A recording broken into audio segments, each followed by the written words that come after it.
Believe it or not, a grinder can make or break your coffee routine. You can spend thousands on a fancy machine, but pair it with a bad grinder and it's gonna suck. But finding the right grinder isn't as easy as it sounds. It's gotta look good, sound good, and obviously make good espresso, all within your budget. Well, you're in luck because today we're looking at 3 amazing grinders, the DF64, the Eureka Oro Mignon, and the Niche Zero, to hopefully find the one that would work best for you. Before we get into the review, it's important to note that I recommend doing RDT when using any of these grinders. By incorporating just a bit of water onto the beans before grinding, you'll see a dramatic decrease in grinder static, and it'll help minimize grinder retention.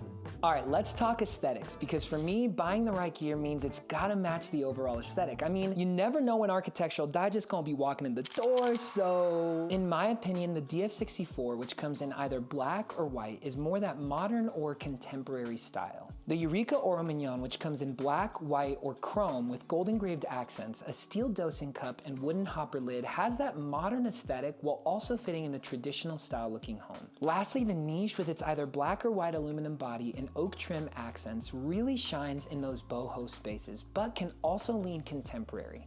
Look, at the end of the day, these grinders will look great in any home, but hopefully this can help if you have a specific look that you're going for. One key part of this review is the burrs. The DF64 and the Eureka Oro Mignon are both flat burr grinders, while the Niche is a conical burr grinder. If you're new to coffee, there's a lot of different opinions on this, but for me, conical burrs highlight acidity, while flat produce more of a well-rounded, balanced tasting espresso. So now let's talk pros and cons for each grinder. The DF64, currently priced at $450, comes with 64mm flat stainless steel burrs. It's super easy to dial straight out of the box because of its easy to read micrometric stepless collar adjustment. Basically, you always know what you're grinding for, and changes in grind size are extremely straightforward and simple. It produces a nice, well-rounded espresso. Medium to light medium roasts really shine on this, making everything from chocolate to cherry feel balanced. I'm also a big fan of the clear plastic dosing cup. I just like being able to see where the coffee lands when I flip the portafilter over, and to be able to level it before lifting the cup off. Now to the cons. Look, bellows in general are messy, and this grinder makes no exception, especially if you don't use RDT.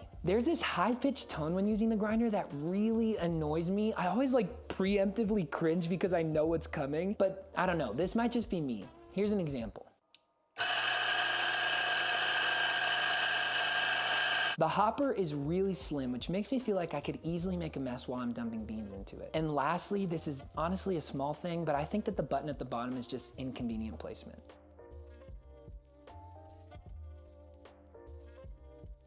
The Eureka Oro Mignon currently sits at the highest price point, costing $7.99 for the black or white option and $8.69 for the chrome body. The 65mm flat steel burrs produce a great tasting espresso, highlighting the nuance and flavor in both the medium roast washed Guatemalan I use, as well as the light roast Ethiopian, bringing out notes like chocolate, vanilla, and a muted yet balanced fruitiness. In my opinion, this grinder has the most pleasing sound of the 3 when grinding.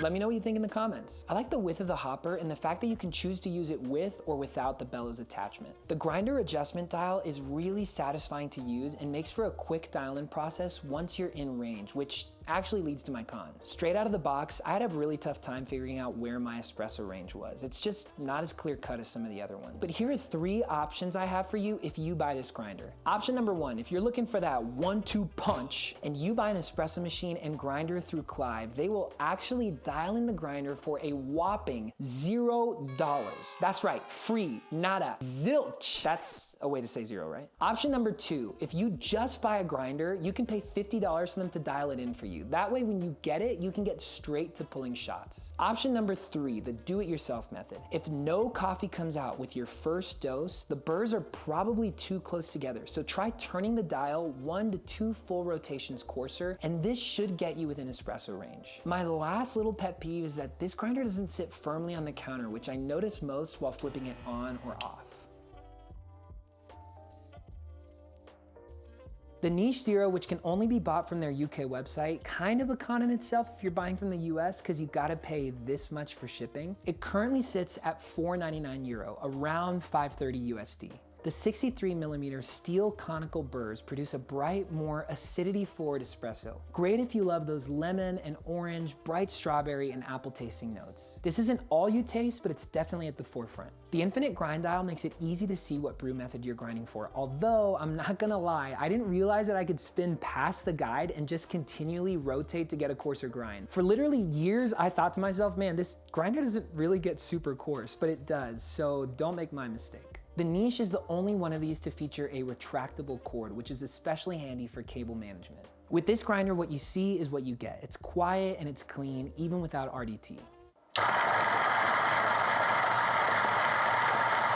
For cons, it's important to know that there are no extra attachments available for this grinder directly through niche. While the other grinders have portafilter holder and bellow options, for this grinder, you'd have to find it through another provider. Lastly, to me, this grinder feels a little cheap. The plastic lid at the top and the aluminum body doesn't give it a premium feel. Again, that might not be important to everyone, but it's good to be aware of.